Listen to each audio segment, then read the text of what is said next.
Good evening, everybody, and welcome to our jam session 28th.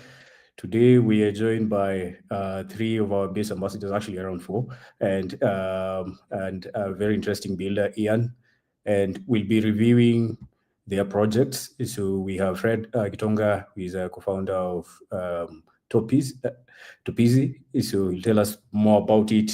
We have Dagim, who is also the co-founder of Semunipe, which is an off-ramping solution from Ethiopia, and is also a base ambassador as well. And we'll have Ian, so he'll join us in a few. We also have Chris Okech, who is our base ambassador for Kenya, and also we have Nelly Legendary, also our Devrel as well, at Base East Africa. So we'll be having Nelly and Chris much later as we continue our 10-day builder bootcamp. So I think we'll just get into it as we wait for the rest. If you can, gentlemen, you can unmute and even share your video so that we can continue. And welcome.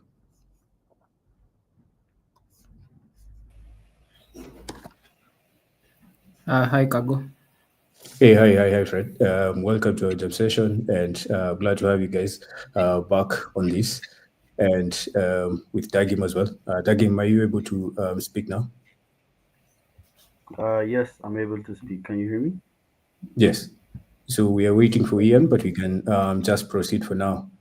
So thank you for joining our jam session. We have a slightly unique session today. My apologies, guys, for having our session starting 10 minutes late, only 12 minutes late. Yeah, so we try and make the best use of the time that we have this evening. GM, everyone. I think we can just go ahead and have a round of introductions of who you are as a builder and what you're working on, and then we'll get into the presentation and also the review of your projects. Yeah, Fred, you Okay. can go ahead. Yeah. Thank you, Kago. So my name is Fred Kitonga. I'm a builder from Kisumu. I'm also a based East Africa ambassador, and we are building Topizi. So Topizi is for people to seamlessly use their USDC to buy airtime. So at the moment, I can personally relate to this because I think last month we were at Safari, and one of the challenges that we had was being online, like using the local Wi-Fi. And when we try to buy, normally you'll find that we had USDC on our wallets, but in order to utilize it for something like buying ATM, we had to off-ramp first, then move to M-Pesa, then move to our Safaricom app, then buy the item. So we thought maybe why not make this into a seamless one experience, like make it very fast for us to utilize our tokens. Yeah, that's why we are starting with buying Yate. Then we move to things like buying bundles, paying for your utilities, like using the pay bill and such. Yeah. Yeah, thanks. We have Ian finally. Hi, Ian. Hi, Hi. hi Eddie. Hi.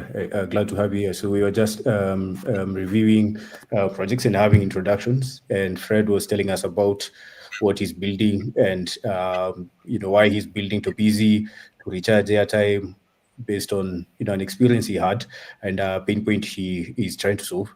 So we can go to Dagim, and then we'll go to you on this round of introductions. Okay. Dagim. Hey everyone. My name is Dagam. I am a base ambassador and base global builder. I'm currently building Semunipe. Semunipe is a stablecoin of ramping solution that's tailored for the Ethiopian market. Um, me and my co-founder Johannes, who's also a base ambassador, we came up with this idea.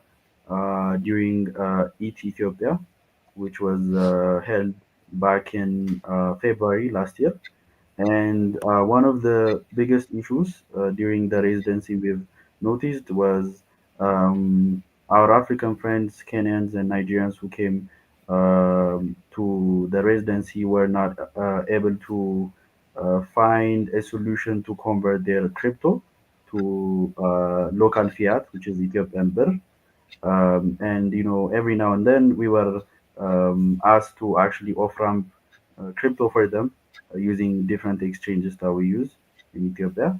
And that's when we came up with the idea to actually create a platform where anybody can connect their wallet and then off ramp their crypto or stable coins directly from their wallet to Teleber, which is our mobile money provider.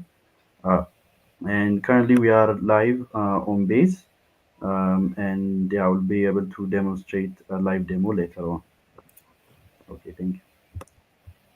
Thanks for the background, and I mean we'll still talk more about it, and also beyond, because even just building based on the challenge you get, there's also a perspective of building based on observation and researching and seeing what's around, because it's really like the whole problem solution overview, and figuring out now how you expand that problem set and what other capabilities that solution you have can solve for the problem set that you have identified, and if that problem is big enough or has to be looked at in different ways or in a combination of efforts. So we can go to Ian. Hi Yeah. Eddie. Hi Eddie. Hey. Good Um, to meet I'm you. building. I'm building SETI. SETI is a Swahili word which means to place. And at the end of 10 years, 15 years, SETI is going to replace the word to gamble. Instead of saying I've gone to gamble, we'll be saying I've gone to SETI. And the No, reason that's why pretty I nice. build, yeah, Yeah. the reason why I build SETI is because personally I have experience as a gambler since when I was in my teens in high school. We used to bet in the Ronaldo games, and when the wave of prediction markets came, I was looking at the sites, and all I was seeing is that there is too much going on in the sites. There is a lot of information you are being bombarded with, and for me, because at that time I was working, and you come home from a 12-hour shift, and you open a site like Calcio Polymarkets, and you'll see all these markets, and now you're even tired, you don't want to bet. So I was like, I can build something better. I mean, I can make this whole experience enjoyable, and along the way, I can also onboard a lot of people into the ecosystem, like onboard users, onboard even gamblers, and I when there was a when they announced the mini hack, I signed up with this idea in mind, and I went there. I got a team just there in Antler, and we built this in one night, the MVP. It's even a Nice. public repository on GitHub. Yeah. And yeah, ever since then, it's been like 1.5 months. I've been working on it, and I want to deploy it before the end of the year so I can focus on marketing it.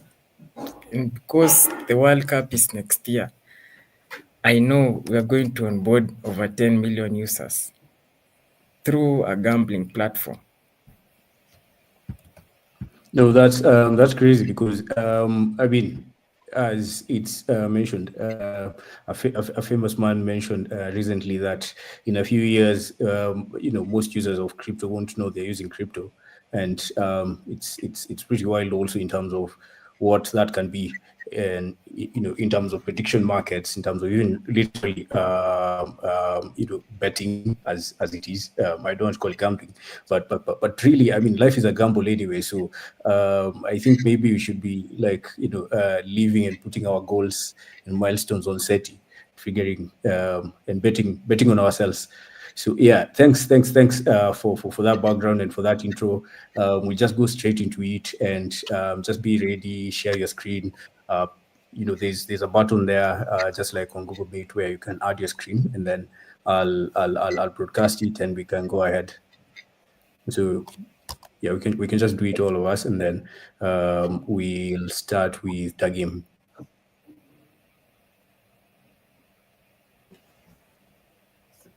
Okay. Should I share my screen? Yes, please. Okay. Oh, and actually, guys, we are live on YouTube as well. So we are live on Net and on YouTube today. So yeah.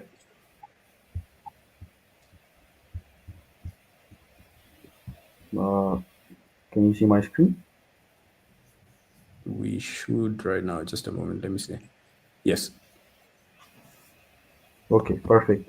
Okay, this is our MVP for Samuni Pay. This is our dashboard where users can come right here and then select the coins that they want to offer.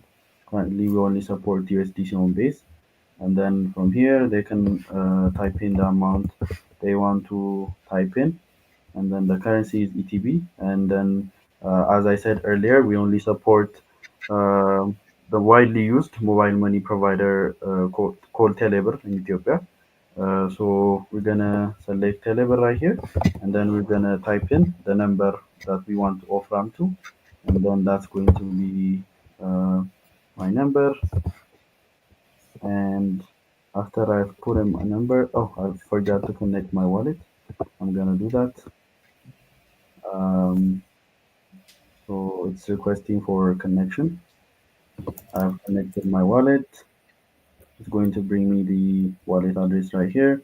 And from here, I've put in the amount, the recipient mobile money provider, and then the phone number. And from here, I can review the information and check if everything is correct. And then from here, I can confirm. This is going to send a pop-up message to my wallet. Um, and then I can review everything on the wallet and confirm the message. Once I confirm, I should get a text message on my phone within seconds. I don't know if you would be able to hear it, or maybe I'll share my phone screen next time so that oh, I have it.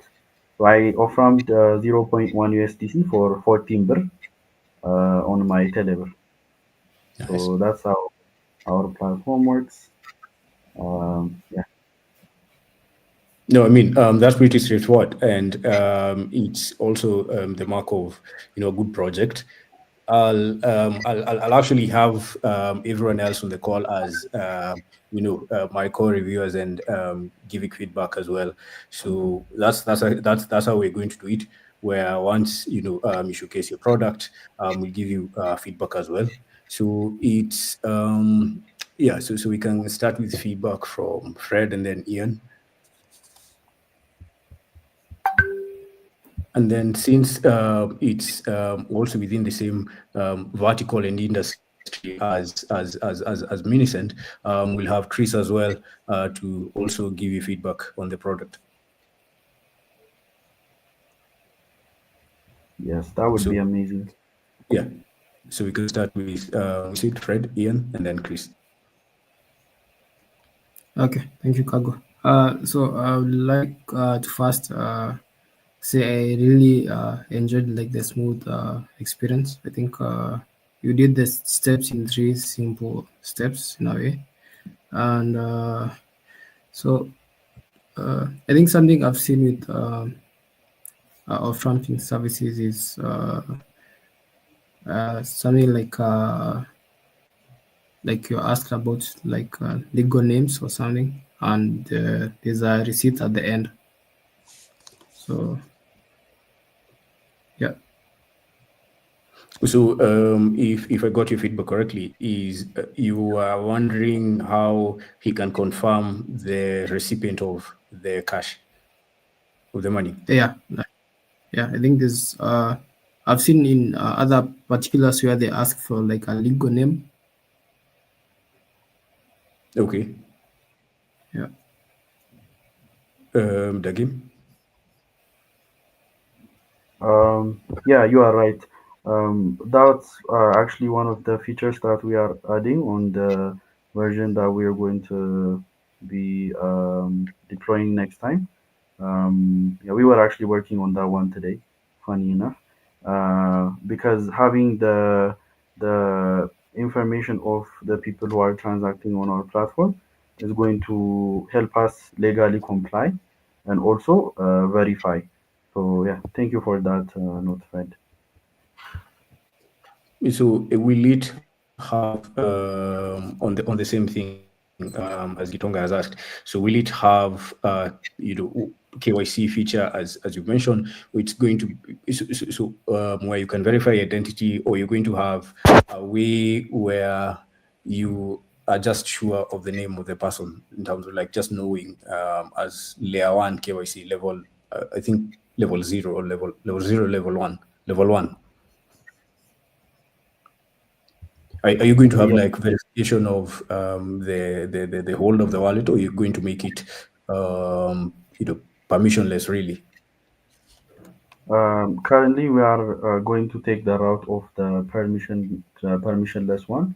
But I think one of the things that we will be considering once we have adoption on the platform and once we have enough traction is going to be KYC in order to comply with the legal frameworks that we would have here. But Mhm. currently, we are targeting only users to provide their name, and then we'll be taking that as KYC for now. Okay, makes sense. So that you just first get people simplicity to interact with the product. Yes, yes. Okay, okay. Thank you. Can go to Ian. I like what Dagim has done. That the the on ramp does one thing and it does it well. Like that's a feature of great design.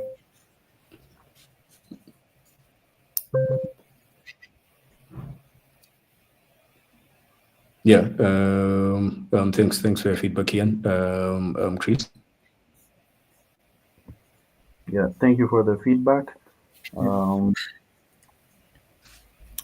Yeah, BM everyone.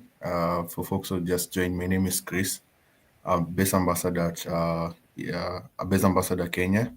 Of course, at Base East Africa, I'm also the founder Minisend. For Dajim's product, actually, Seminipay is a really interesting project, and probably one of the few add-ons that I just think would be really great to have for Seminipay as well is a link to Basecamp, just to ease in the work of the users. Just after a transaction has been executed from your platform, how can they verify that the transaction was successful? And they can also be able, probably if they were invoicing someone or just sending those funds to another address, how can they prove that they actually did that on base and it's been verified on chain? So you can also include a link to Basecamp. Secondly, you can also include receipts, an option to download a receipt once a payment has been executed on your platform. You can do this using like various libraries. We have a Python library for that. We have a React library for that. So depending on the kind of language that you're using, just go ahead and do research on with regards to how you can have like that feature on board. I think that will also be good with regards to how credible your platform can be and also how transparent you guys can also be. Yes, I think largely that's it with regards to um, the transparency side of things. For your tech stack, I'm not sure the kind of technologies that you're using, but if you're hosting like your front end and your back end on the same side of things, you can consider probably migrating one side to be dependent, like independent on its own. So if you're using Vercel Solemnly at the moment, you can also find a way in which you can have probably a backend hosted on Render or on other hosting platforms. Because, for example, for today, we faced the AWS global outage, and that's a practical example of what can happen if at all you have all your eggs in one basket, you have all your hopes, you've been investing on one platform for the longest. So you can also think about that with regards to scaling and also security. Yes. Yeah. Thank you, Chris, for the detailed feedback. Considering that you are also building pretty much a similar product, Minisend, which is doing really amazing. You have given me an insightful feedbacks. One, which is considering receipts. That's actually a really good thing that we should add feature in our product, because as you said, that would be like an evidence or something that shows that or that people can take, and then let's say they're sending it to someone else, as you said, that receipt can be provided as a proof to make sure the transaction has went through. So we will be considering that. Yeah, thank you for the feedback, Chris.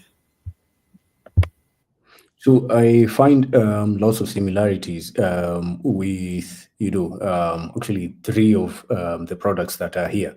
So and that's Topeezy, Minisend, and Simuni. It's just a slight difference in terms of the format and also the market. What I can recommend for the game in terms of how you have Simuni is the first thing is launching it and getting it live and having it just being used so that you get what your users want. The markets are different. So Chris is focusing on Nigeria and Kenya as a market. So the behavior of users and consumers in spending money is different in the Nigerian and the Kenyan market as than in Ethiopia. Might be similar, but I would recommend you just launch it the sooner you can. This would be the best opportunity during base batches, applying through the builder track, and then figure out now what does the Ethiopian consumer want in terms of getting beer from their USDC, and also how do they transact. So you might find, because you already have a function where you can do that through Telebeer. So what does that mean for your product as an innovator?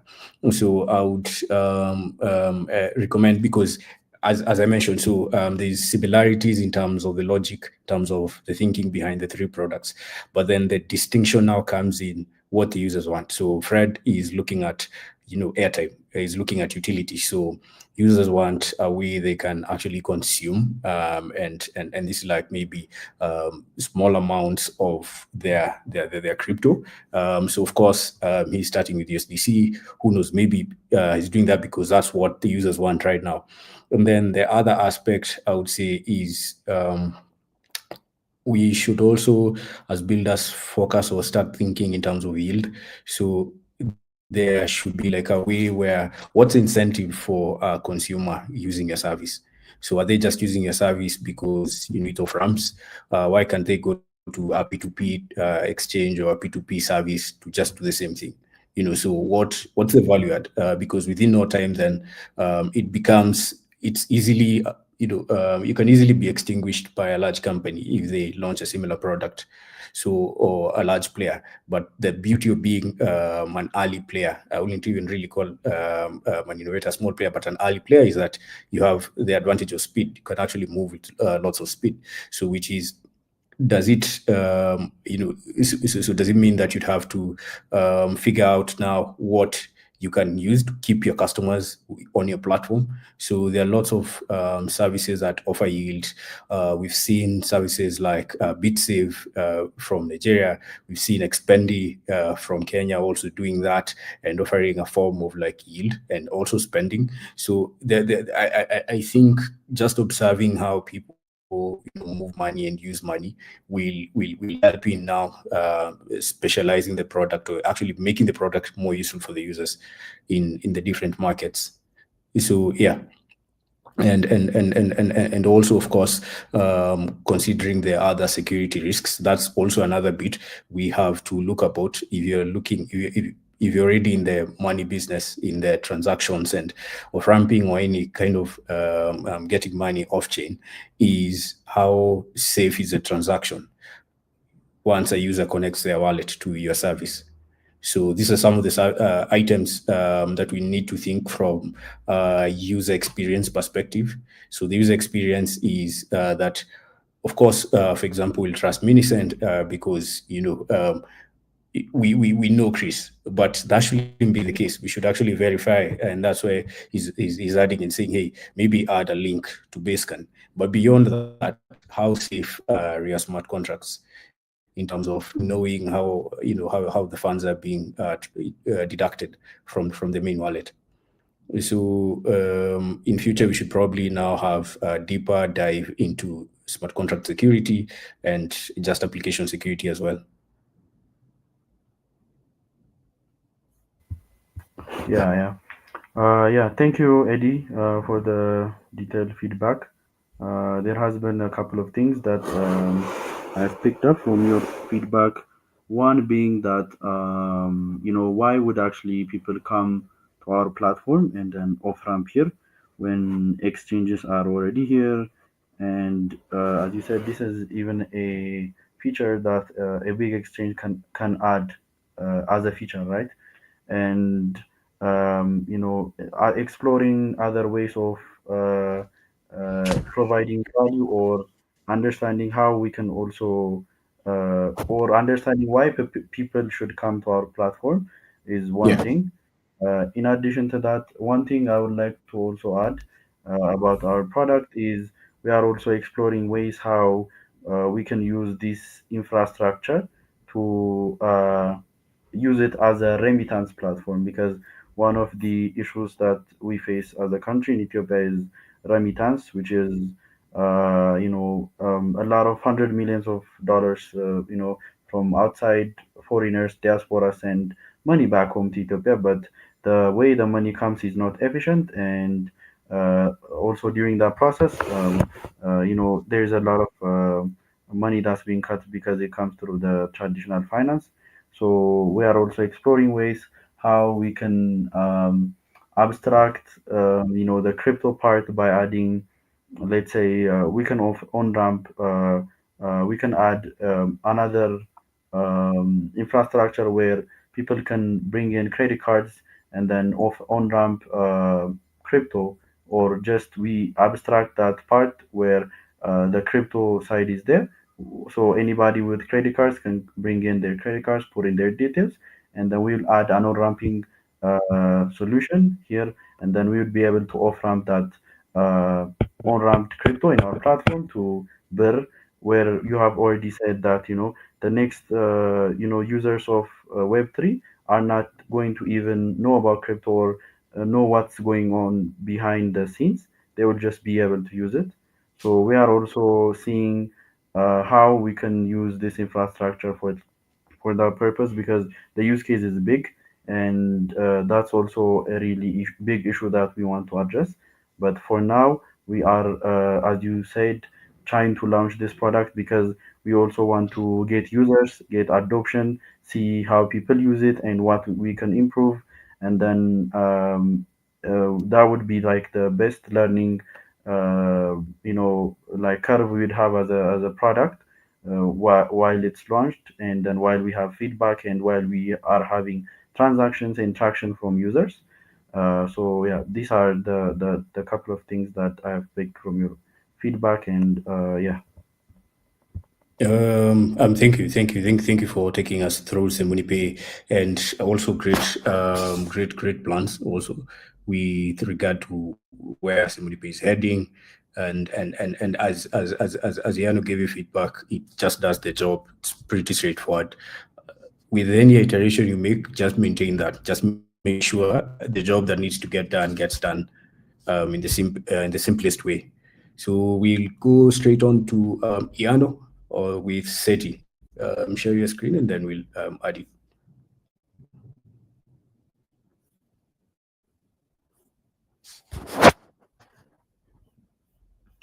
We have Nelly on the call as well.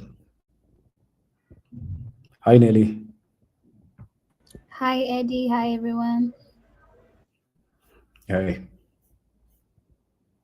Okay, we have Ian already. So Ian, you can take us through what SETI is and how a user can use it and what stage it's at.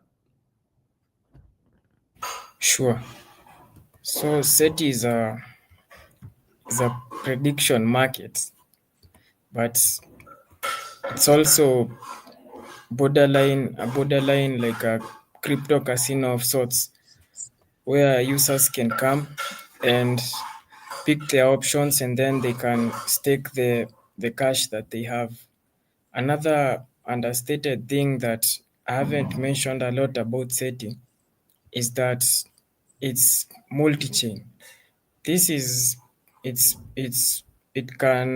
supports EVM compatible chains, and it also supports the SUI blockchain. When you click the button, you connect your wallet, and then you get in. And then once you get in, yeah. Once you get in and you pick let's say, will Bitcoin reach 1,000? Yes or no? Maybe you picked no, and you have to like 0.5, so you can't place no. So that's the amount you are staking. Yeah. Okay. Okay. So just don't go so quickly. You can explain to us what that panel means, what that feature is doing. What does that page do? So what are the numbers and what does that mean to to a newbie or to even a seasoned user on with crypto? Oh, the numbers are the odds. Kind of like Okay. how when you're using Spot Pesa, you find like a game like Bayern versus Borussia Dortmund, and normally Bayern win a lot, so they're Yeah. they're the favorites, so their odds will be lesser. But here now, like the users, the markets decide the odds. For instance, will the Tesla stock reach $400 by the end of 24? You can see that most people, they don't believe that will happen. So the chances of it happening are less. So when in the case that the Tesla stock reaches $400 and the yes guys, they are going to win, what we are going to implement is the stake of the no guys is divided by the number of the yes guys. So the less number of people that there are in a market who are betting on the odds which are, let's call them unfavorable or improbable, the higher the chances so that they are going to win something big. But if it's a market like this one where many people believe no and it actually becomes no, you see that the stake that is going to come to the, like the one that they are going to get, is going to be less compared to a market like this one, which is 50-50. Also, there is the 24-hour volume. This is the amount of money that has been injected into a particular market. and there's also time left. This So how is does one win? how you win. What's the incentive of a user coming on the platform? The incentive of a user coming on a platform is because like gamblers, they love taking risks. It's a you see when you are talking about design thinking, you attend these sessions and most times you are told you should build along pain points. Also, that's true, but then again, you can also build around a pleasure point. For instance, you look at settings like clubs and things like casinos and gambling platforms. They mostly build on like a gambling platform is building on the pleasure point of greed. Like anyone who comes to the platform, in their mind they're like, oh, this is such an easy thing to win. So them they are there believing that they can be the next winner, even if the odds do not favor them. And even when they It's, do, they yeah. also like yeah. Yeah, please continue. Please go ahead with the demo. Yeah, like the chance, like people love to believe that they will win, they can win, they stand a chance even when they are the underdogs. Okay, fine. So someone comes on the platform, they stake money, they connect their wallet, and then they stake money on it. And then what happens next? Now when you stake money, you pick a market, can be any market. Let's say it's this market, and you pick a less likely option, like yes, the team is going to win. And then you can see the more market details, and in this case you put like 0.7. You have, in case you win, you're getting this from this, which means that your chances are good.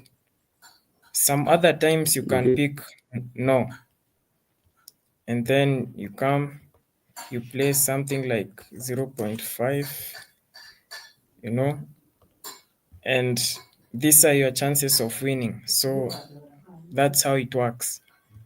And you can also view the like the how do you call them, The liquidity or the trending list? yeah, I haven't added it yet because I wanted to strip it down, because at the moment when I'm building it, I'm not building it for like the local market. I want it to be anyone in the world can come to the platform and find something relatable. So the two categories that we settled with were crypto prices and sports, because some sports like football, basketball, they are global, and crypto is going to be the big thing because like everyone, there's a lot of FOMO. Everyone wants to buy Bitcoin, everyone wants to get in. So like there's going to be a lot of speculation on the prices. Everyone wants Bitcoin to hit 400k to 50k. Yeah. Also, Okay. you're going to have Yeah. Oh, the ability. Yeah, go ahead. this feature is like it's debatable. We have not yet even decided if a user should have it, because like when you are building such a platform, you don't want anyone to just do anything. So you want all the markets here to be high quality, that they have been filtered, and that like you have, because we're going to integrate an oracle, so like you want to have high quality markets that people can bet on. But then some of the team members are arguing that it's also a fun feature to use when you're with friends. Maybe like you ask these questions and So why can't your team members bet on SETI, on how it's going to be? The create market So option, that's it. Yeah. because you don't want to have markets which have like a liquidity of 1,000 bob. I don't know if, like, you want the markets also to have enough liquidity, because well, we also like we have this platform, and another way you can generate like revenue with such a platform is pulling the liquidity that the users come with it and staking it in a yield pool. So now when you give everyone a chance to create a market, the the markets the markets themselves are going to become fragmented, because now like you want people to look at certain things and not other things. Okay, I see. I see. I'll okay. I have lots of feedback and lots of questions actually, in terms of a city and where it is and where it can be. So I'll reserve them for the end. So I'll just let the rest of us to give you feedback and and just hear from them in terms of what you're working on. I think it's a great product in terms of the concept that you're working on. I think also with the vision that you're mentioning requires a lot of heavy lifting. It's going to be very painful in terms of actually seeing that grand vision as it always is. So I'll reserve my questions later. So I'll let Nelly, Chris, Dagim, and Fred give you feedback.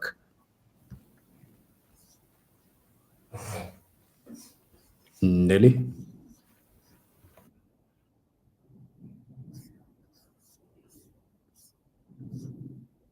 Okay, we can go with Chris. Okay, Sorry okay, about go that. ahead. Yeah.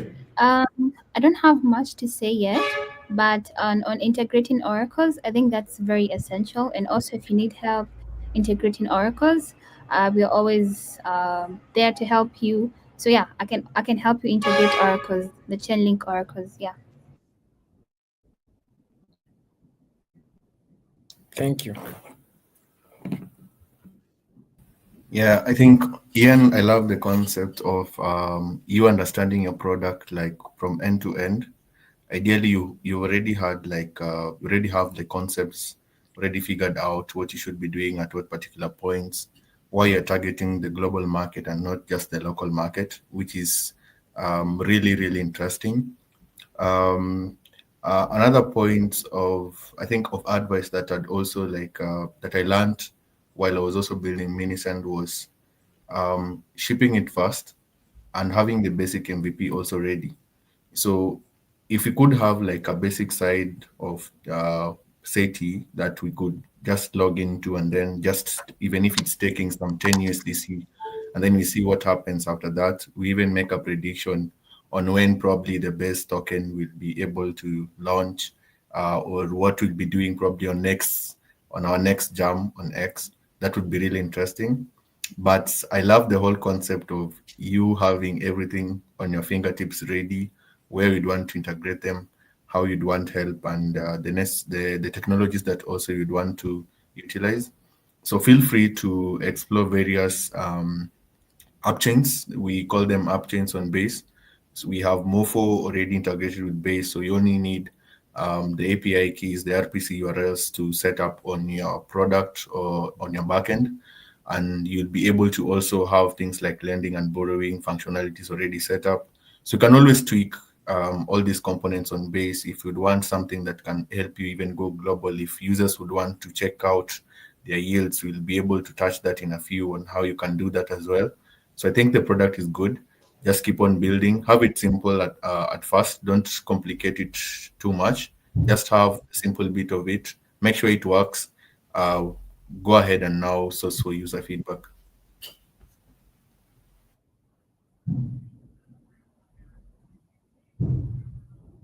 Awesome. Dagim and then Fred.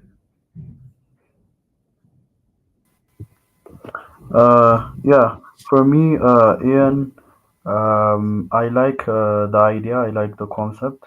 Given that the predictions market is a really big market in terms of volume. I like the concept, but one of the questions I had was, people are already used to using platforms like Polymarket, right? And how does SETI or why would people use SETI instead of existing platforms like Polymarket?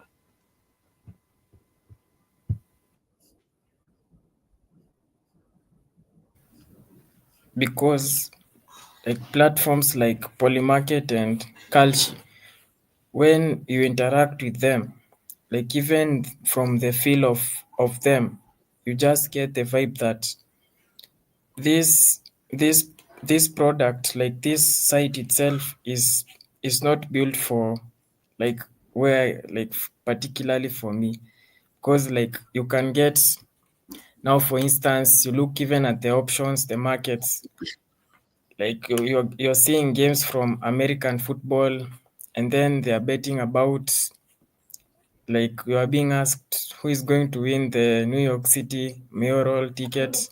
You may know those things, but they're also a dog whistle. They won't tell you this platform we've built it for a certain demographic and not this demographic. But when you interact with them, you are going to get them. But what is lacking is like a fun way to get into crypto for young users, for everybody. That's also like it has a global context. For instance, I've never seen on Polymarket, will Cristiano Ronaldo score 1,000 goals before 2026 June? I've never seen such a market. But with this market, we can implement such markets where anyone, like from, let's say, from these developing countries, who we have similar outlook, we watch similar things, but we don't get our options there. Yeah. So my recommendation is just launch the thing.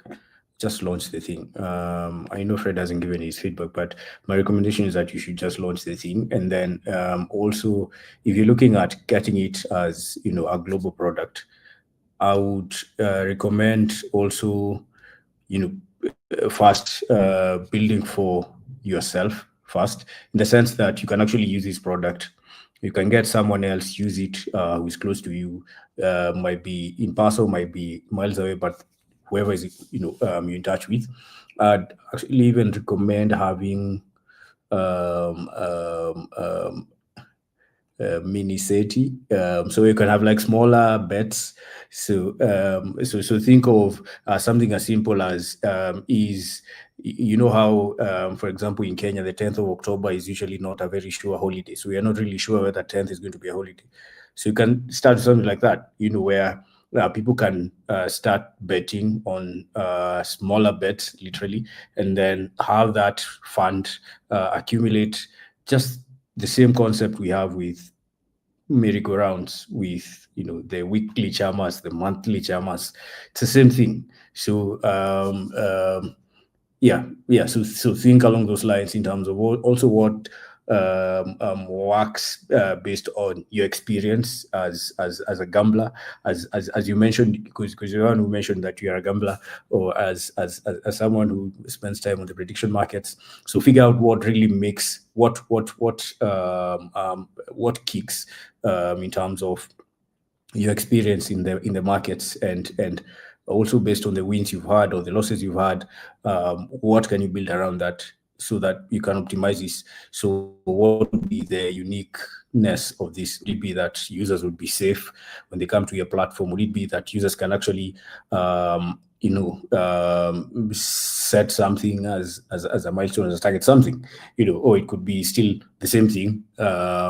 Why can't I come to SETI and check whether Simone Pay will do something by next month or something else? there are multiple ways this can go, but the basic thing is having a minimum product out, just something that works fast, and then users will guide you on what to do next. And thank you for the dedication. I'd still challenge you that I believe you can actually make it way better than it is, because it's still the same project you showed us a few days ago. So I think you can still make it great. We'll go now to Fred to get to Busy's demo.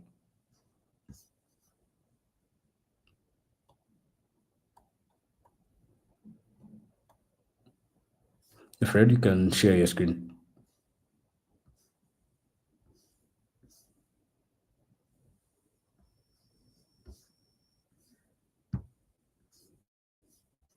Okay.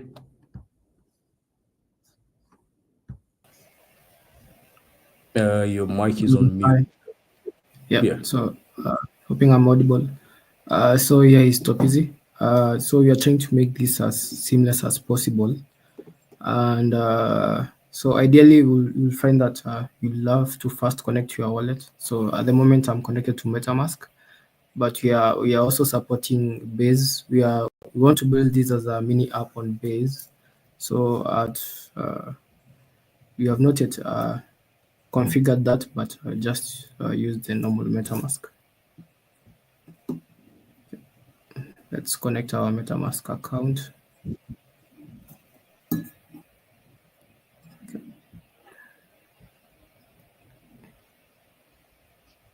Yeah. So typically you'll come here, put your phone number and the amount that you want to buy your credit. So our app will give us an approximation of how much it is going to charge you. We also give the user a warning that if they send to the wrong number, it's not refundable. And also we are building for the current mobile providers in Kenya. And so you can send to either Safaricom, Airtel, or Telcom. Then you can continue to place the order. And from this, you are seeing how much you're going to pay. And you can process the payment. So since it's USDC payment, we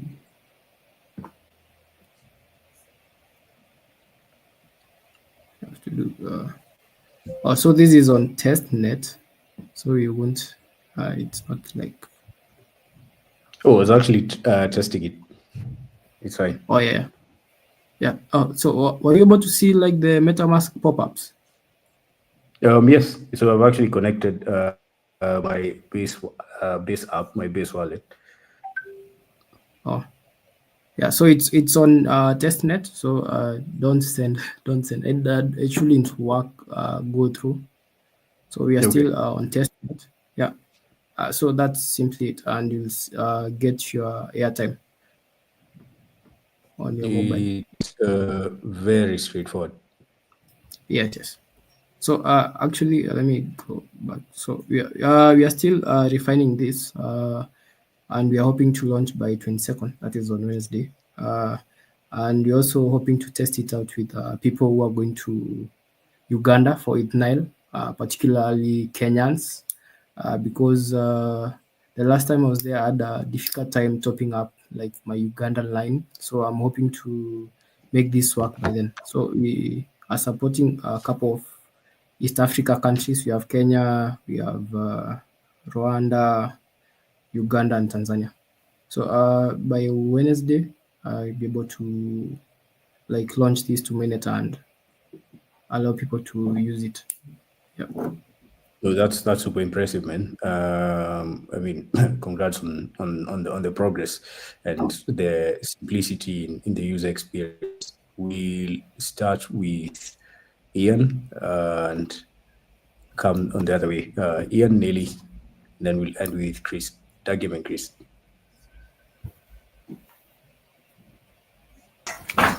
It's a great concept.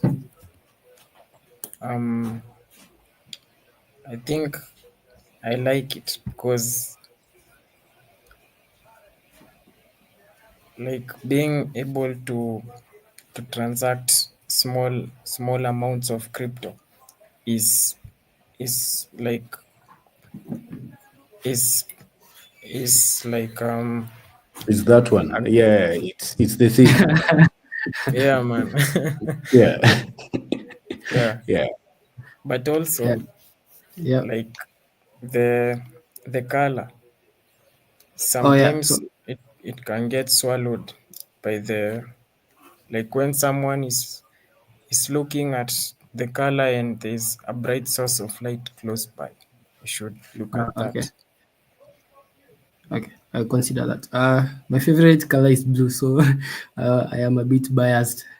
Yeah, but I'll take Like that into you consideration. can add like this a 50-30-20 rule. So if Okay. blue is taking 50% and you have black as the 20%, you look for a complementary color to take the 30%. All right. Yeah. Thank you for that feedback, Ian. I actually didn't know that. I've learned something new today. That's interesting. The 50-30-20. Is that a real thing? Yeah. Okay. I'll believe you, but I'll verify. Nelly?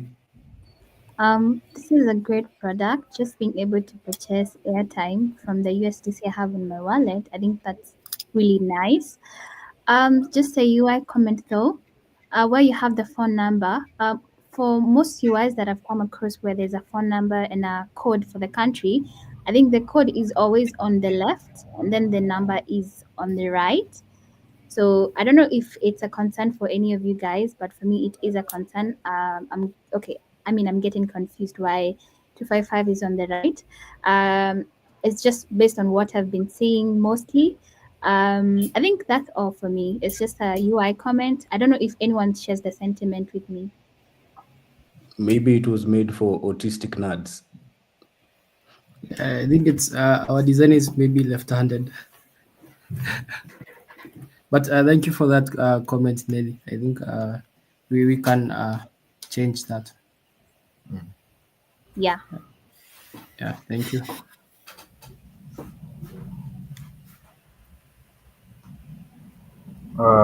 Okay. For me, I really like how it's straightforward, and it actually also provides value and does something. And one of the products that I was really using when I was in Kenya for its safari was Minisend, because I didn't have any way to convert the USDC I have to Kenyan shilling. So, you know, Top Easy is also another product that I would personally use when I am back in Kenya, because I can use it to actually buy airtime, right? So I see the value that it actually brings, and it's actually straightforward and direct. I like that. Yeah. So hopefully this will hit mainnet soon, and then everyone would be able to use it. Yeah. Good work, Fred. Thank you, Dagim, for the comments. Yeah, I think for me, the idea behind the project is actually home, and the concept is also quite direct, just as everyone has mentioned. But major concern is on the UI side of things. So make sure that things like wallet balances are clearly visible. With regards to country codes, nearly we are together.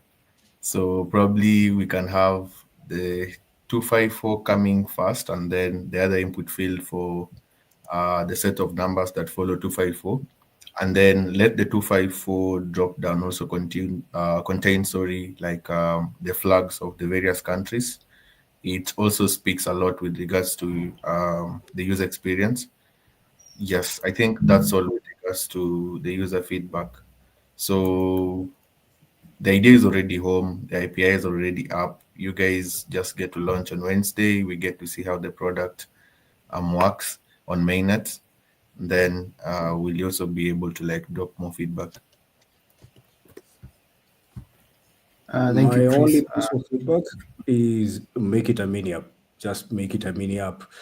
I would, use this, at an instance, especially even for, I mean, we in base East Africa, we interacting with all these other communities from Tanzania, Uganda, Rwanda, and I've seen some of the plus country codes that you have on the drop down. Just make it, a mini app that works. It's probably going to be the first mini app on the base app that you can buy airtime for African airtime. So I think that's such a great thing in terms of a product. So yeah, just ship it, even if it's the way it is. Just make it work. Thank you guys for the feedback. Okay.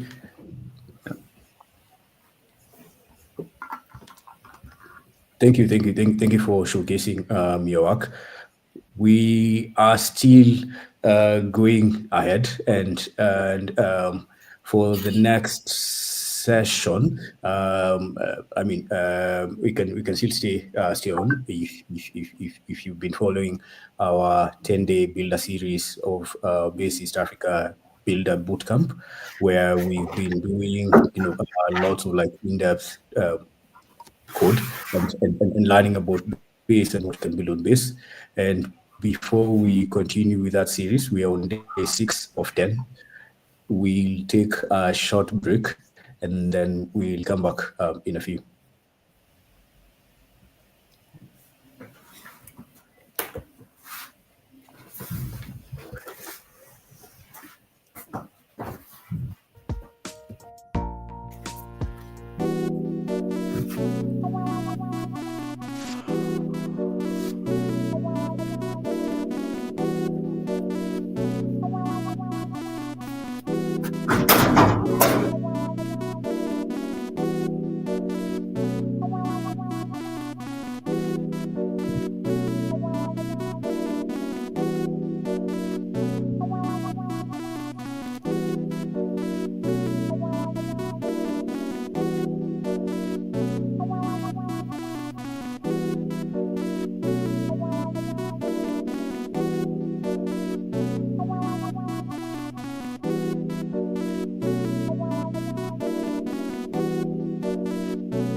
All right, I think we can proceed with our builder series, and I'll just give a short overview of base batches and why we are doing this at base.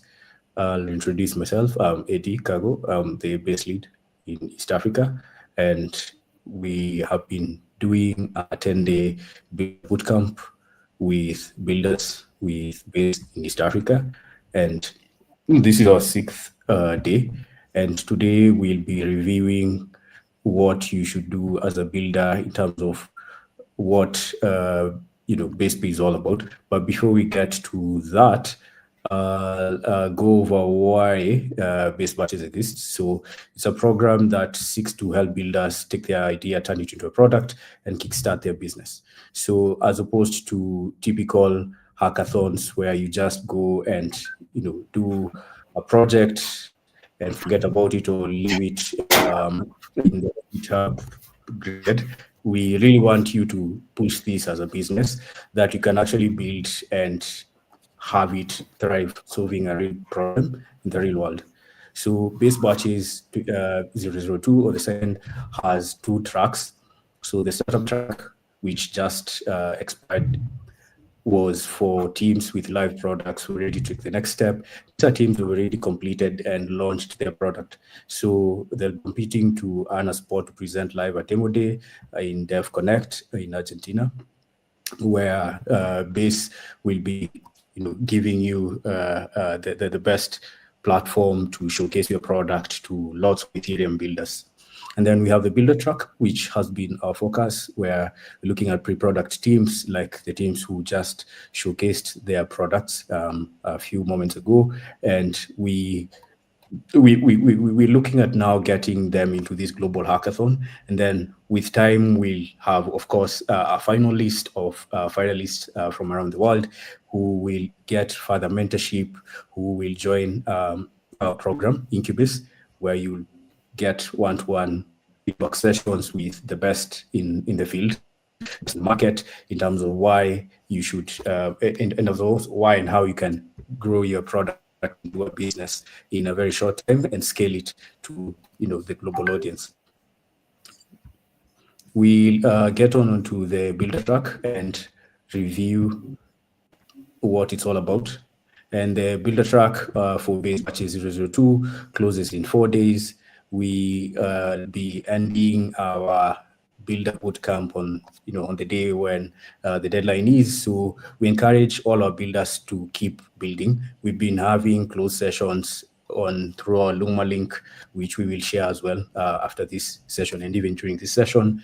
And this is also going to encourage anyone also with a product or a project that they have on their laptop and they've been wondering how to launch it or even get it on chain. Can be a Web2 project, can be an inspiration of what you've seen from the presenters who've done the Builder Hour session, which I've had with them. And we get you the best support in upskilling your level of talent so that you can actually stand a greater chance of competing globally in base batches 002. So the builder track, as I'd mentioned, will have lots of prizes. So the prizes are 5,000 USDC. If you're accepted into Incubase, you'll get connected to the base network. The base network consists of lots of builders, from developers, creators, to showcase your work. You will have VCs, we have venture capitalists, we have investors, angel investors as well, who can actually back your product and support your project, and really even the market itself from the base network. And then you'll have virtual mentorship, and we'll give you portal access where you can actually be following up with mentors. You'll have a variety of mentors you can choose. So really this is the best opportunity, I would say, if I were a builder starting out, or if you're a builder who is somewhat wondering what the next move should be in growing my product. And I'd highly encourage any builder who is starting out, or who is even just reinventing themselves and doing something new. And our evaluation criteria is quite straightforward. So it's very simple. Just be on base, have a very creative product as well. It has to be unique so that it stands out, because of course there are lots of applications coming in. It has to be practical, that people can actually use and solve an actual problem, not just your problem, but problem that can get you paid for by a customer, so that you have your customer as your biggest supporter, as your biggest investor. And then, of course, we're looking for our factor. Projects at times can be unique, can be similar to what distinguishes your project. And then the other bit is, does it work? Are funds safe? The balance is reflecting? Is the user experience smooth? And that's all. So we just go straight up into the session that we've been talking about. And today's session will be done by Chris Okech, who is our base ambassador for Kenya, and also Nelly from Ledger Lady, co-founder of Ledger Lady and Wi-Fi Proof. She's been taking us on ZK and learning zero knowledge on base over the last couple of days, and they'll be handling the session today, and I'll give it now to them. Welcome, guys. Welcome, Chris, and you can proceed. Yes, thank you so much, Eddie, for the introduction. So for today, we'll be handling base pay. I just want to get straight onto it because time is already far much spent.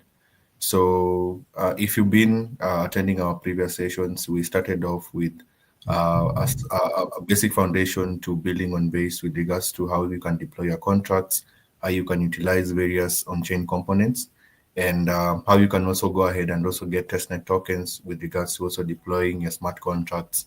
And also, if you're more of an integration guy, a front-end guy, you majorly deal with UI integration. Base also has got like various components with regards to on-chain kit that you can easily utilize for your application. If you're just contributing to a project on chain, just contributing to a GitHub repo somewhere, Base also has got lots and lots of opportunities for you as well. So for today, we are going to be handling Base Pay, which ideally gives you an opportunity or a way in which you can enable your users using a one-tap checkout option for USDC. So I'll just go ahead and share my screen and highlight where this is located from the base documentation. And then after that, I'll head on to the basic UI that I had already set up. And then from there, we'll also now check on to how to do this from the code base or how I did it, and how you can also follow up from there.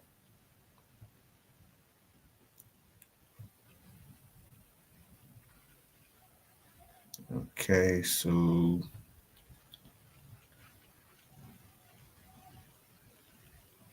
yes, let me just begin from here. Okay, so immediately when you head on to base.org or docs.base.org, click on the base account section, and then navigate downwards to framework and integrations, and then click on base pay.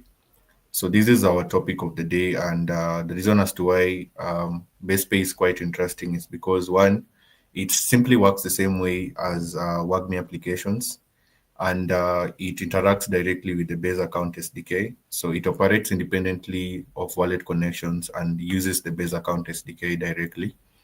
And with BasePay, you get to accept USDC payments into your React application, and it doesn't require any special WAGMI integration whatsoever.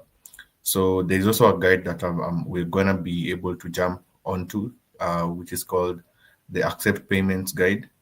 So all the code examples are actually highlighted and also shown there in detail. So some of the key points or some of the key features of BasePay is, one, there's no wallet connection that's needed. So it directly handles everything through the Base SDK. And then with regards to the API, we use actually the same API that we used with regards to base accounts that Nelly took us through the other day. And then it works alongside WAGMI. So you can display the user's connected address from the user account hook. But actually that's not required for payment. So you can just display the connected address, and then using that same hook, you can also go ahead and explore things like now the address that we talked about also yesterday with regards to identities. So a quick example is actually already highlighted here on the docs. So maybe if I could just touch on the few bits, which is, one, we are importing a pay function from the base account SDK. You can see that. And then we are also importing the user account hook from WAGMI directly, which is actually optional. They have actually commented that. And then we'll be able to export a checkout button at the end, which I'll show you guys also where to get it from. And then there's an async function in the middle that just dictates when the users call the function pay. And then with that function, the user or the parameter that are the parameters that are present on the pay function that you can directly also add on to whatever you're building is. One, you'll be able to dictate, I mean, the amount of USDC that the user or whatever the user would want to like check out, if it's 5, 4, 2, 1 USDC, and then the to address. And then this just talks about the kind of chain, not really chain, but network that you'll be operating on. So if it's on testnet, you just talk about true. It's just a Boolean function, true or false. And then you'll also be able to log the various events that are happening now on the back end on the browser console or just on the terminal to track whatever is happening. The payment sent, it will be able to log the specific address that the payment has been sent to, plus the payment ID. And then if at all there's an error, you will also use a try-catch error function. So basically this all try-catch error function that helps you also to debug. And then for the return function, we have like two divs with an address in the middle. The div handles the address, and then it checks for whether which address has been connected. And then for the button, it's just a basic button that's been created. But a quick observation, or it's something that's actually quite key with regards to brand guidelines. When you'll be creating any sort of button on the UI, make sure that if you'd want to use the best pay button, you follow the brand guidelines to ensure consistency across your application. So apart from this now, let's go ahead and explore what we have on the accept payments guide. And then finally, we go to the best pay button. And then afterwards, we head on to now the UI that we've created and then the code base. So with accepting payments, even with regards to what Ian is building, you can also explore this in a clever way. If at all you want to have users spend USDC from their wallet, that's the same thing that I'm doing with Minisend, of course. I'm using BasePay, and one key advantage of doing this is, first of all, the gas fee is handled automatically. You don't need to configure this on your CDP portal or using Paymaster. So that's why even yesterday the other day you could see my dashboard for Paymaster had got no analytics. Why? Because it's being automatically handled by Coinbase, and that's being made possible using BasePay. So USDC on Base is fully backed by the digital dollar. We all know about that. So any user can pay, works with every Base account or smart wallet. We had already mentioned a few things around this. About the various code examples that are here, I have already set up all this in my code base. I'll be able to explain that further in a few. And then there are also some specific parameters that you can be able to collect, which is also optional. So if you only want to collect their emails for marketing services, I think Ian, you asked this question some time back, or one of the few, one of the folks who are tuning in for our sessions through the week. You can also decide whether you want to grab the phone number. If you want it to be an optional field for the user, just declare it as true. And then for the callback URL, you'll just have this optional. It's actually optional because majorly it's for server-side validation. So you can also have this with regards to your domain. If it's minisend.xyz/validate, if you find that helpful for yourself and for your DApp, you can just also enable that. For the rest of these other bits of the code, these are console.logs, which just help you with regards to debugging and ensuring that your app works in the best way possible. And then with regards to validating the user's information, which we have actually mentioned over here for the callback URL, there's also a small guide on how you can also do that. You can use the callback URL to validate the user's information on the server side. And then there's also a specific reference on how you can also do that using the callback URL as too. Yeah, so also with regards to getting the various payment statuses, so let's say you want to check whether the payment has been successful. from the server side, which is from the base side of things. You can use polling, but I'd also advise that you also explore options like webhooks. Though I don't think it was mentioned, but you can also do that using webhooks. So you can just create a webhook endpoint that constantly checks for various statuses from the base server. So the difference between polling and webhooks is that for polling, it constantly checks what's happening there. You can say after every 1 seconds, go ahead and check what's happening on the server side. So if after every 1.2 seconds there's a function that just goes ahead and check what's happening. But for webhooks, it directly depends on the server status. So it only waits for the status, and it's normally quite faster because and also cost effective. So polling most of the time consumes lots of server space, I'd say, with regards to the frequent times that the intervals that it makes with regards to just checking for the status.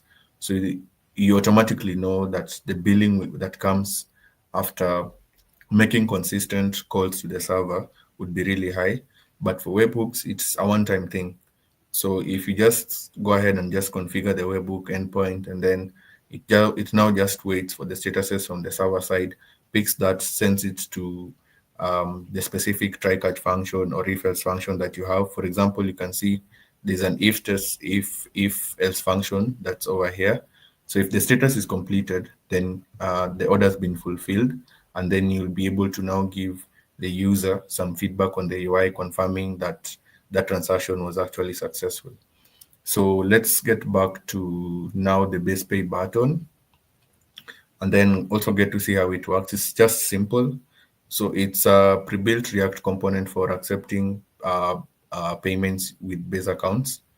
The base pay button is a ready-to-use React component, just as I'd mentioned before. So if you don't want to struggle, you don't want to like create this from scratch using the various logos that and assets that Base actually provides at base.org/brand, such brand guidelines. So you can just go ahead and consume this direct React component using npm, using pnpm, which are just package managers. So depending on what you'd want to utilize for your application. And then the other day I also told you guys about why I'd prefer using pnpm, yarn. Majorly I use the two, pnpm or yarn. pnpm just uses it reuses packages that are present locally on your machine, so you don't have to like install them every now and again when you're beginning like new projects. So it goes ahead and explore if it's the base/org account/UI that you want to use.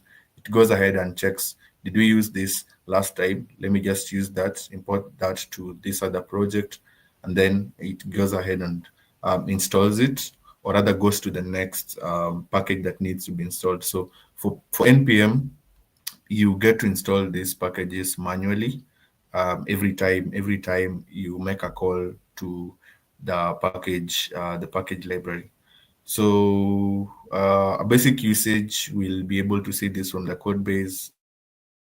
Largely, it's more of UI feedback, where to render it, how would you want it to also look like, the color scheme with regards to light or dark. Also, with regards to also what would you want it to also carry, the various parameters, the various fields that you'd want to see. So one will be having a to field. So basically just an input field of where the user would want the funds to be sent to, or where they'd want to burn their USDC to. Whether we'd want to execute the transaction on testnet or mainnet, and also the amount that the user would also want to spend. So much more about the various props that you'd want to explore, or what also Base requires is the amount, the testnet prop, and then the pair information as well. And then for styling props, we have the light, we have dark, we have system. System normally is close to what dark provides, but depends with what you're building, or which chain you're building on, or also which library you're utilizing. For the size, you can have it to be small, medium, or large. The variants, these are things that you can just declare at this point. You see, this particular point over here. So whatever you declare inside this particular button component, button function, sorry, you'll be able to see that reflecting on your UI. Yes, so let's go now on to what we have on the UI, just to now back what we've discussed. Yeah. So this is actually what we have. So I created also something on top of what we'd learned before. So you can see the toggles, one talks about paymaster, the other one talks about base pay. So just as I'd mentioned before, we'd love to have an amount input field. If it's 5 USDC, how do we go ahead and render that on the UI, the recipient address, and also for the optional fields that the documentation was talking about, you can just check if you'd want to be asked about your full name, or maybe now in this case, if you'd want your user to be asked about their full name, about their phone number, about their physical address, you can just check all that. But now for the purpose of this demo, we'll just use the email field only.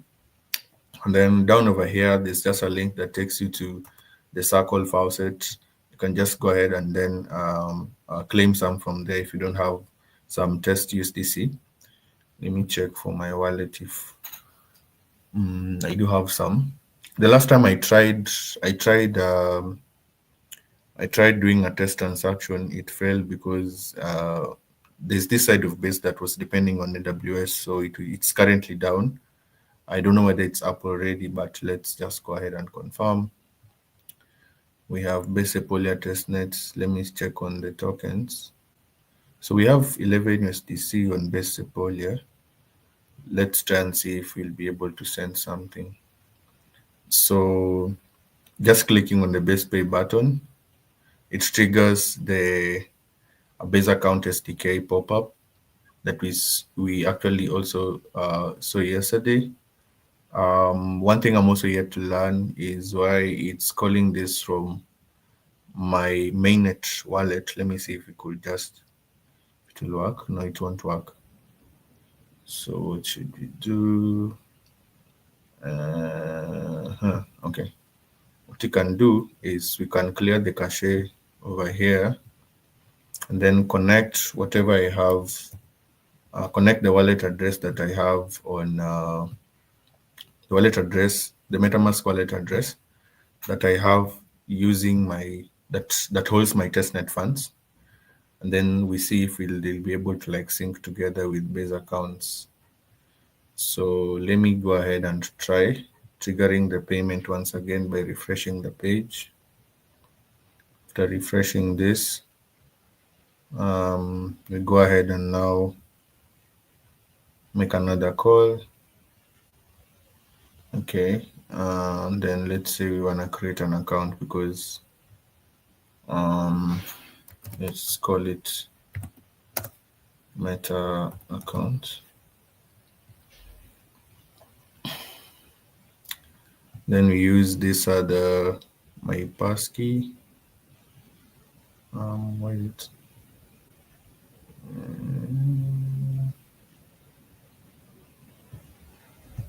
How can I pick this?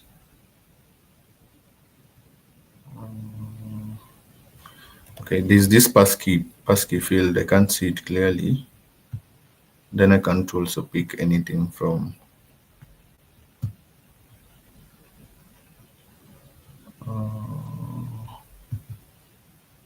Okay, what do they need after this now? Because nothing is actually clickable. Once I've created a passkey name, what else?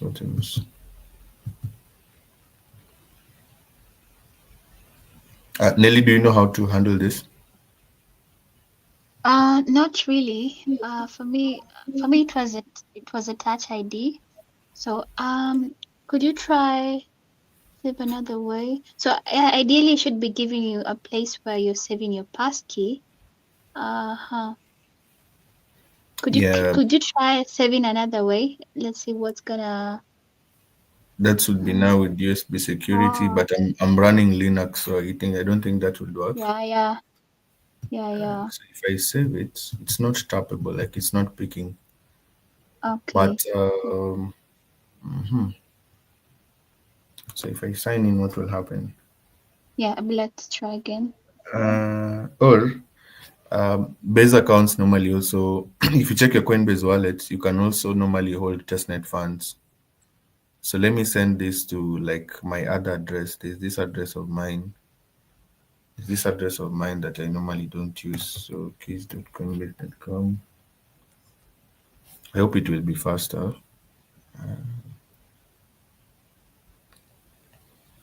Okay.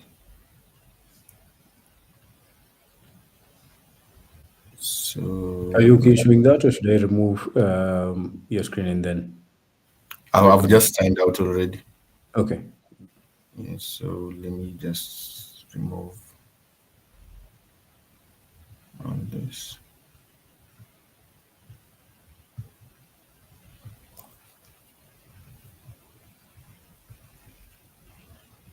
And then now sign in with the other address. So it should be this one.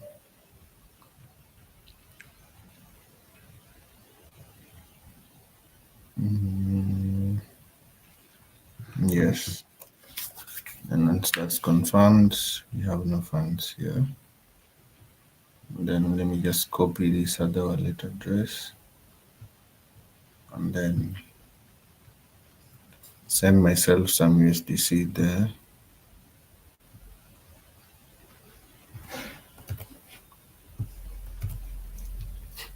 Okay. Let me say 10.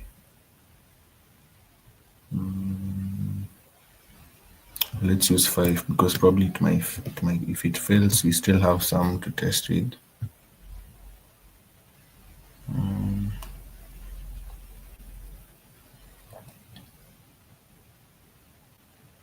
Yeah, so it's been sent.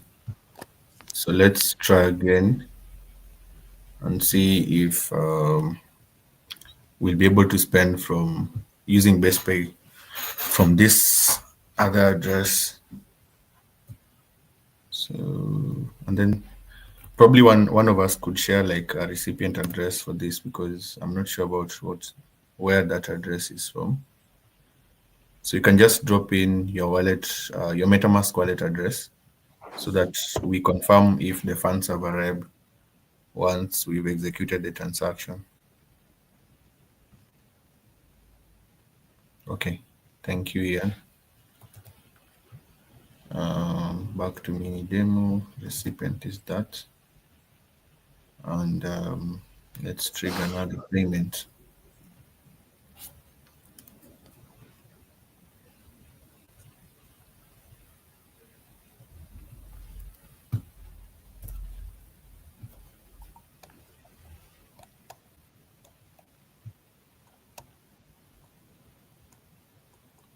Yeah, for this one now, let's see.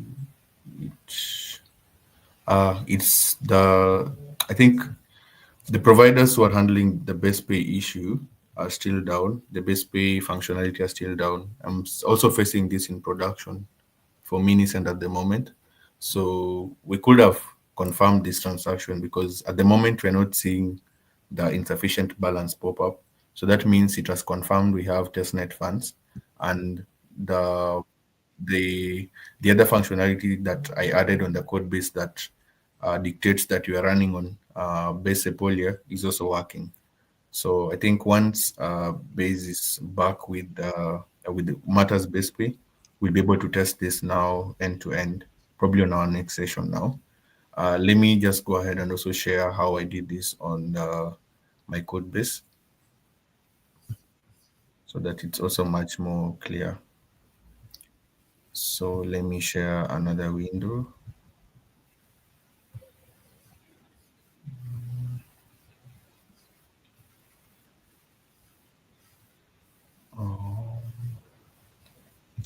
Yeah, got it.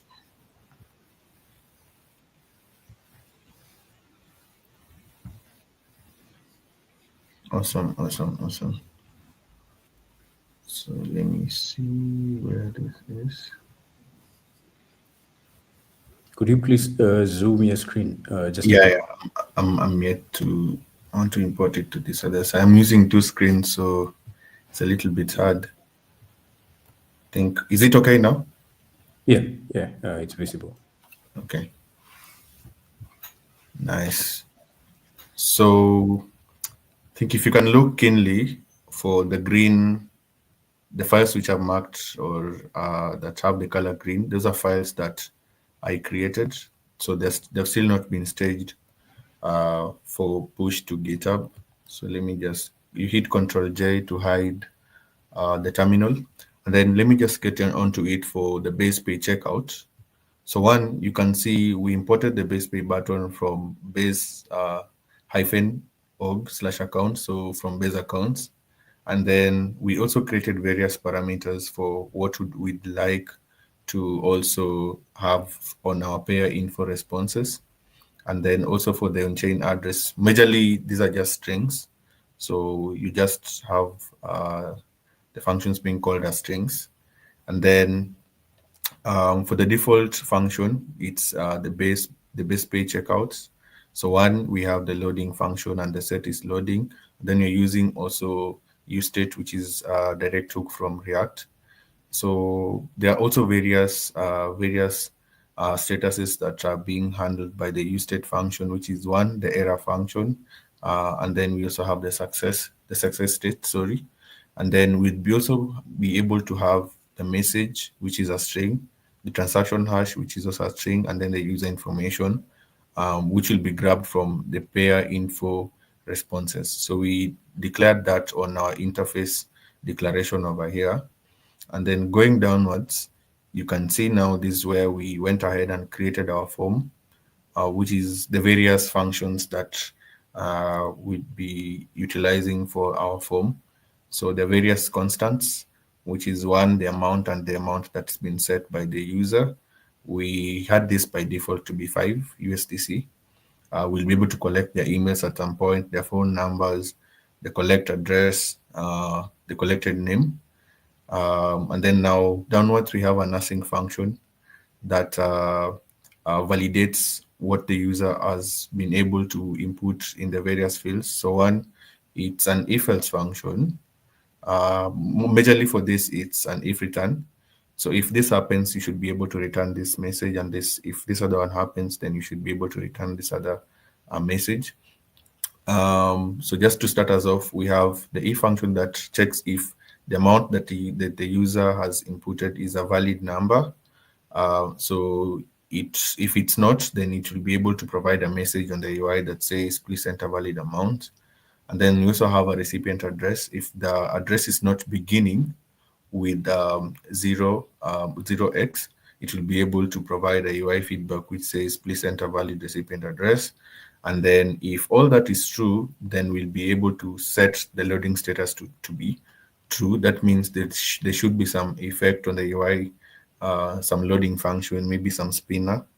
And then also set the payment status, sorry, to be null. That means we have still not yet begun the payment process. So the user has not yet confirmed this from their wallet, the expenditure from their wallet.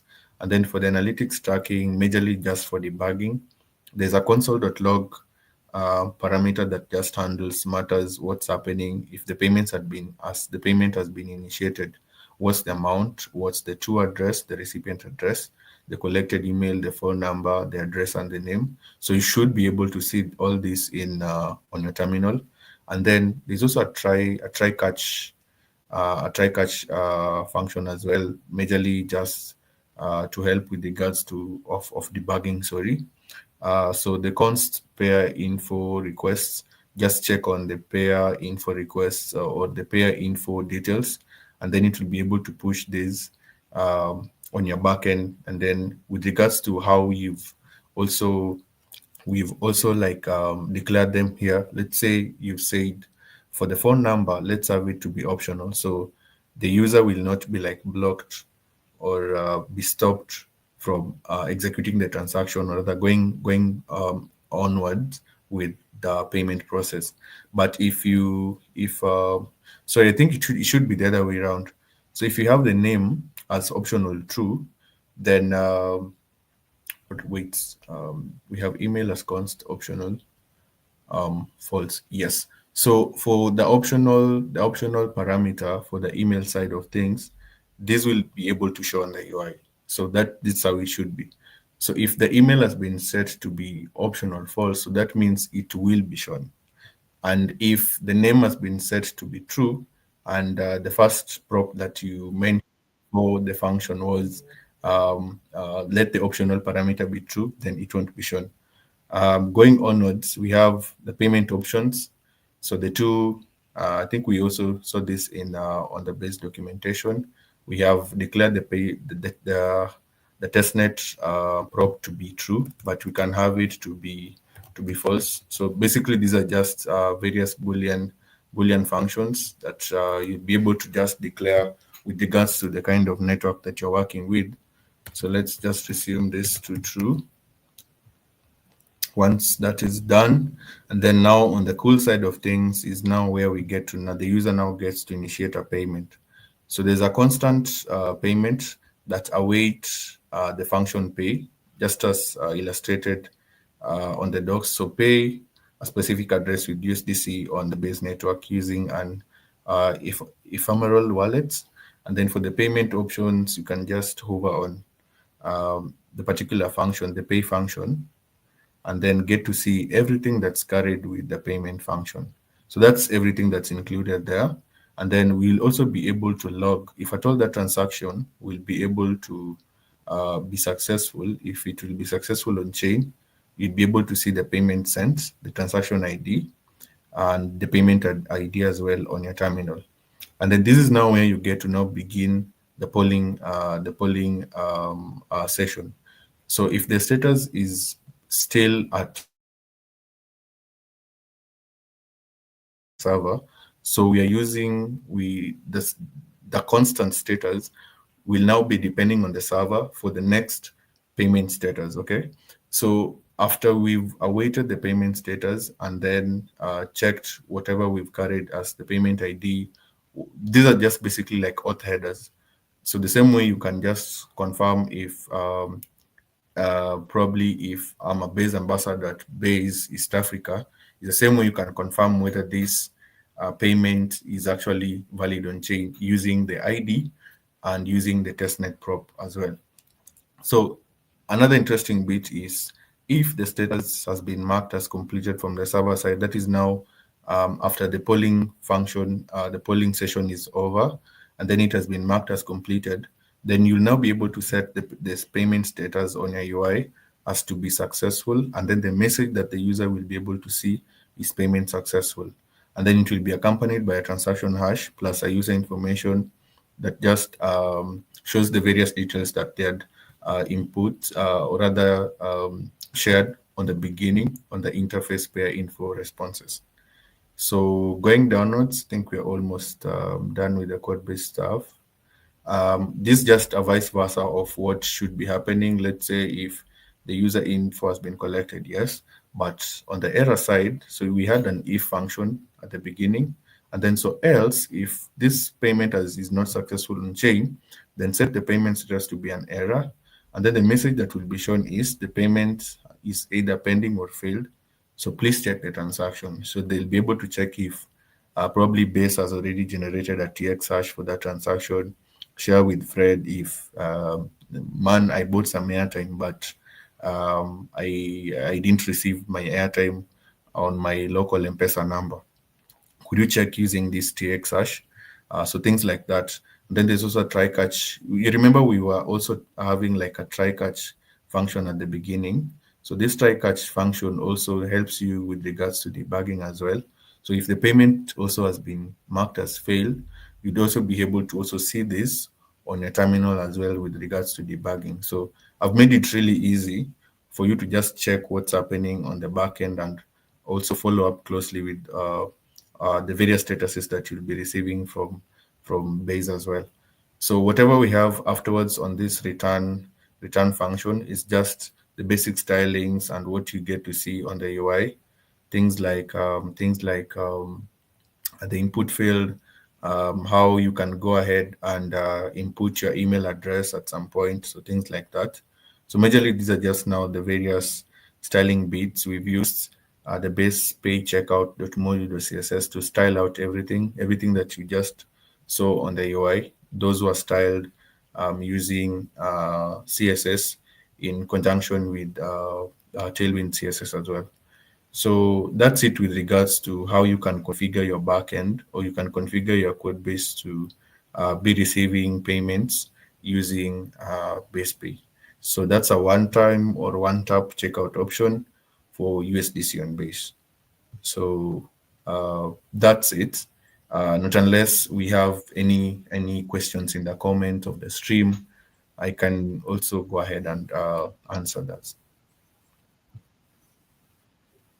Thank you so much, Chris, for the session, for part of our series today, and taking us over BasePay and what is possible for our builders, and also contextualizing it to the projects that we have seen, from SimuniPay to SETI to Gitonga with to Busy, and also with not so sure about Wi-Fi proof. Maybe Wi-Fi proof is yeah yeah, you have to have BasePay on ZK or something. So yeah, so maybe if there is no other comments, we can still proceed with conversations in the groups we have on Base East Africa, on X, on Telegram. Thank you all also for attending. It's been a great jam session today, and we'll see you on the next jam session, 29th on Friday, the 29th jam session, and it's probably going to be the last day of our 10-day builder series. I think so. So see you also tomorrow. We've shared the Luma link to register for the Builder Bootcamp with Base East Africa. I mean, 4 days is still a long time to come in and join and get started. We are not going sequentially. We're actually taking time and getting people where they are and working with them from where they are. So just come in. There's a link on our Base East Africa handle on X where you can sign up and start attending our sessions. It's a private link, so we can't really be sharing because of web security and the link. So we're looking forward to connecting with you there, and thank you all. Have a great week. Bye. Thank you so much, Eddie. Next time, cheers.